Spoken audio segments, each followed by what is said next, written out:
ঢাবিতে যে তোফাজ্জল হত্যা, মব জাস্টিসের যে হচ্ছে প্রচারণা, ওইখান থেকে আমরা 5ই আগস্টের পর থেকে দেখতে পাচ্ছি।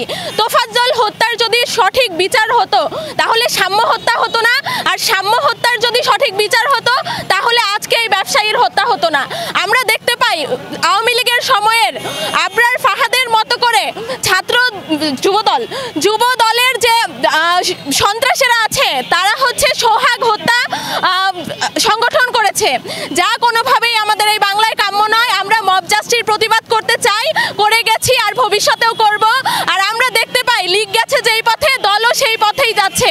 এমন আচরণ যদি কোনো দলের হয় তাদেরকেও ব্যান করা উচিত, তাদেরকেও রাজনৈতিকভাবে আসলে যে প্রভাব, এই প্রভাব খাটাতে দেওয়ার কোনো মতেই উচিত না আমি বলে মনে করি। আমার মনে হয় লীগ যেই আচরণ করেছে, চাঁদাবাজি, হত্যা, মব জাস্টিস, র্যাগিং, এগুলো সব কিছুর আবার পূর্ব প্রচারণা হচ্ছে। তাহলে এই যে জুলাইয়ে আমার ভাইয়েরা রক্ত দিল, তার কি মর্ম রইল আপনাদের কাছে প্রশ্ন রেখে গেলাম।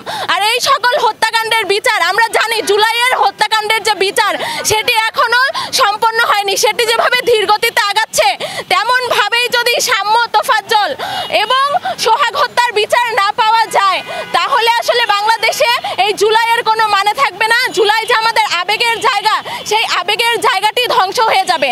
আমরা কেউই চাই না, মনে করি মিডিয়ারাও জুলাই আমাদের পাশে ছিলেন, আমরা মনে করি আপনারা আমাদের পাশে সবসময় থাকবেন আগের মতো করে।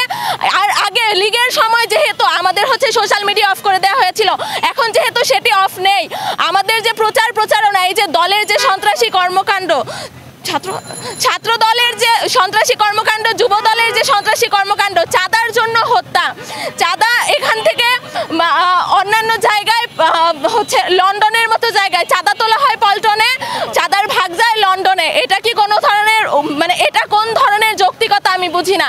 কেন ব্যবসা করতে গেলে চাঁদা দিতে হবে? এই চাঁদার যে ব্যবস্থা এবং এই যে মব জাস্টিসের যে ব্যবস্থা, এটির বিচার আমরা চাই। সঠিকভাবে এটির বিচার হলেই আমরা মনে করি যে আমাদের বাংলায় শান্তি ফিরে আসবে।